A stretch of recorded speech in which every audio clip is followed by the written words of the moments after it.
Guys, welcome to my channel Guntur to USA vlogs. ఈరోజు నేను గుంటూరు నుంచి యుఎస్కి ఎలా ట్రావెల్ చేశానో చెప్దాం అనుకుంటున్నా. 3 ఫ్లైట్స్ చేంజ్ అయ్యాను గుంటూరు నుంచి డల్లాస్కి రావడానికి. ఒకటి గుంటూరు నుంచి, గుంటూరు కాదు గన్నవరం నుంచి ముంబై నుంచి ప్యారిస్కి, ప్యారిస్ నుంచి డల్లాస్కి. యాక్చువల్గా ముంబై నుంచి డల్లాస్కి ఒకే ఫ్లైటు, కానీ స్టాపింగ్ ఉండేది కాబట్టి ప్యారిస్లో ఆగింది. గన్నవరం నుంచి ముంబైకి వచ్చామన్నమాట. అప్పుడు ఏమైందంటే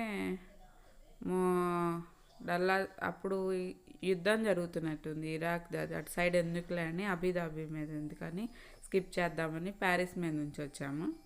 కానీ అప్పుడు బాగుంది ప్యారిస్ మీద నుంచి, నాకు చాలా సేఫ్టీగా ఉంది. గన్నవరం నుంచి ముంబైకి వచ్చేటప్పుడు ఫుల్ రెయిన్ అనమాట. అసలు పైకి వెళ్ళేటప్పుడు నేను చాలా టెన్షన్ పడ్డాను. విండో సీట్ వచ్చినా కూడా విండో చూడకుండానే ఉన్నా కిందకి దిగిన దాకా. తర్వాత ముంబైలో ల్యాండ్ అయ్యేటప్పుడు అసలుకి ఫుల్ వర్షం అనమాట. వర్షం అయ్యేసరికి అక్కడ 2 టెర్మినల్స్ ఉంటాయి కాబట్టి మేము టెర్మినల్ 2లో దిగినట్టున్నాం. యాక్చువల్గా టెర్మినల్ 1 నాకు క్లారిటీగా లేదు ఇంటర్నేషనల్, కానీ ఒక టెర్మినల్లో దిగాము. అది కాదనమాట, ఇంటర్నేషనల్ది వేరే టెర్మినల్కి అక్కడికి షిఫ్ట్ అవ్వాలి కాబట్టి అంటే అక్కడ బస్సులు వస్తాయన్నమాట. మేమేంది లగేజీ వాళ్ళు తీసుకొస్తారులే అనుకుని మేము ఆగి కూర్చొని ఉన్నాం బస్ కోసం వెయిటింగ్. అక్కడ పక్కన ఒక అబ్బాయి చెప్పాడు, మీరు ఒకేసారి బుక్ చేశారా ఫ్లైట్ డిఫరెంట్గా అంటే ఒకేసారి అంటే అన్న ముంబై నుంచి ఈ యుఎస్కి ఫ్లైట్లు 2 ఒకేసారి పేమెంట్ చేస్తే అప్పుడు లగేజ్ వాళ్ళే తీసుకొచ్చిస్తారు. సపరేట్గా విడిగా ఒకరోజు చేస్తే మనం తెచ్చుకోవాలంటే అవునా అని మేము మళ్ళీ వెనక్కి వెళ్ళాము. లగేజ్ కోసం ఎదుగుతా అటు ఇటు అర్థం కాలేదు. తీరా వెళ్ళి మళ్ళీ వెనక్కి వెళ్ళి చూస్తే వాళ్ళు ఇంకా మా ట్రాలీ తీసుకొచ్చి ఇచ్చారు, లగేజ్ ట్రాలీ. ఓ పక్క మా పాప వాష్రూమ్కి వెళ్ళింది, పాపని చేంజ్ చేయించకుండా డైపరు. నేను మళ్ళీ బస్సు వెళ్ళిపోయిందనమాట, వచ్చిన బస్సు. మేము మళ్ళీ బస్ కోసం ఆగేసరికి టెన్షన్ వచ్చేసింది. టైం అవుతుంది. మేము 1కి ఉంది యాక్చువల్గా ఫ్లైటు. 1కి అయితే గబా ఇంకా మళ్ళీ ఆగేసరికి టెన్షన్కి వెళ్ళాము. ఇంకా ముంబైలో మా తమ్ముడు జాబ్ చేస్తూ ఉంటాడు. పూణేలో అయితే వాడు ముంబైలో పూణేలో మా తమ్ముడు జాబ్ చేస్తాడనమాట. వాడు ముంబైలో వచ్చి పాపం చాలాసేపు వెయిట్ చేస్తూ ఉన్నాడు మా కోసం. మాకను లగేజ్ లేట్ అయ్యేసరికి ఫోన్ కూడా చూసుకోలేదు. యాక్చువల్గా గన్నవరంలోనే మా ఫ్యామిలీస్ 2 ఫ్యామిలీస్ వచ్చారు, మా హస్బెండ్ ఫ్యామిలీ, నా ఫ్యామిలీ. కానీ మా తమ్ముడు మిస్ అయ్యాడు. ఎందుకంటే ఆ ముందు మా హస్బెండ్ వాళ్ళ అన్నయ్య కూతురు మ్యారేజ్ ఉంటే అప్పుడు వచ్చాడు వాడు. నేను చెప్పాను వెళ్తాను కదరా, ఎందుకంటే అప్పుడు అక్క ట్రాన్స్ఫర్ అయిద్దాము మళ్ళీ అప్పుడు ఎవరేమో లీవ్, అందుకని వచ్చానని చెప్పాడు. తీరా మా తమ్ముడని అప్పుడు రాలేదు. ముంబైకి వస్తాను అటు నుంచి అటు అన్నాడు. ముంబై వచ్చేసరికి వాడాను, చూసేసరికి నా ఫోన్ వినపడలేదు. జర్నీలో నేను ఫ్లైట్ మోడ్లో పెట్టాను, చూసుకోలేదు. చూస్తే 11 మిస్డ్ కాల్స్ దాకా ఉన్నాయి. చూస్తే వాడికి చేస్తే ఎతుకుతూ ఉంటే మా హస్బెండ్ చేస్తూ ఉంటే తర్వాత చూశాను. ఇంకా గేట్ దగ్గర కనిపిస్తే టైం అవుతుందని 1కి కదా ఇదంతా బోర్డింగ్ అని అవ్వాలని చెప్పి మా హస్బెండ్ 12:30 అలా ఉండాలని చెప్పి ఇంకా హడావుడిగా వెళ్తూ ఉన్నాం లోపలికి చెకింగ్ చేసుకుంటా. మా తమ్ముడిని అలా ఒక్క నిమిషం అది కూడా దూరం నుంచి చూసాము. వాడు ఇంకా పోలీసులకి రిక్వెస్ట్ చేస్తూ ఉన్నాడు, వెళ్తున్నారండి ప్లీజ్ సార్ అంటే పాపం పోనిచ్చినట్టున్నారు వాళ్ళు. ఇంకా అలా చూసి అలా బయటకే కనిపించాము. వాడిని ఒక్క నిమిషం అట్ట చూసిందండి నేను. ఇంకా లాస్ట్ వెళ్ళేసరికి బోర్డింగ్ చేసి చెకింగ్ చేసుకున్నాక ఫ్లైట్ డిలే అయింది 1/2 అవర్. ఇంకా అప్పుడు మేము అప్పటికి కరెక్ట్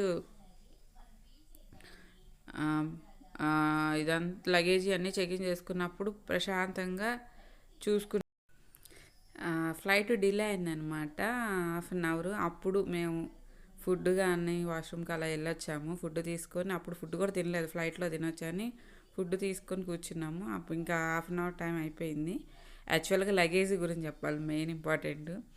నేనేం చేశానంటే నెయ్యను పచ్చడి బ్యాగ్లో ఆయిల్ ఇద్దామని చెప్పి నా క్యాబిన్ బ్యాగ్లో పెట్టుకున్నాను అనమాట. యాక్చువల్గా లగేజ్ బ్యాగ్లో అని ఏం కాదు కానీ క్యాబిన్ బ్యాగ్ ప్రాబ్లం అయిద్దని నేను అడగలేదు మా హస్బెండ్ని. వాళ్ళు ఆడకెళ్ళి చేశాక తీసి పక్కనేసారు. ఎవరైనా ఉంటే ఇచ్చేయండి అన్నారు. మీ బ్యాగులు కానీ ఉంటే బ్యాగుల్లో పెట్టుకోమన్నారు. మాది గన్నవరంలోనే లగేజ్ బ్యాగులు వెళ్ళినాయి అనమాట. వెనక రావడానికి కుదరదని చెప్పారు. నేను ఇంకేం చేస్తాను అంటే మా ఇంట్లో వాళ్ళకి ఫోన్ చేస్తే వాళ్ళు వెళ్ళిపోయాను అన్నారు. ఇంకా ఆడే డస్ట్బిన్లో పడేసేసా, పాపం ఎవరైనా తీసుకుంటారని. తీరా అక్కడ అమ్మాయి అడిగిందంట తీసుకుంటానని. మా హస్బెండ్ నన్ను ఫోన్ చేస్తానంటే వాళ్ళు నేను మళ్ళీ వెళ్ళొచ్చిందని మళ్ళీ చెకింగ్ చేస్తున్నారు వాళ్ళు నన్ను. నా ఫోన్ పక్కన మోగుతూ ఉంది. మా హస్బెండ్ నాన్న ముందు చెప్పలేదు వాళ్ళు తను తీసుకుంటానందని. తను అడిగిందంట తీసుకుంటానని. వాళ్ళ యాక్చువల్గా ఏంటంటే యాక్చువల్గా బ్యాగ్ లగేజ్ ఏంటంటే మనం 3 మెంబర్స్ ఉంటే 3 బ్యాగ్సే ఉండాలి. బ్యాగ్ వచ్చి వెయిట్ 23 kgs అలా ఉండొచ్చు అంట. నేను ఒక అలా 3 మెంబర్స్ కాబట్టి ఒక్కో బ్యాగ్లో తగ్గినాయి అనమాట. ఎగ్జాక్ట్ వెయిట్ లేదు, 23 kgs. షేరింగ్ అని ఉండిద్దానని 4th బ్యాగ్ కూడా చేసాను. ఫస్ట్ టైం కాబట్టి ఎక్కువ లగేజ్ ఉండిద్దని.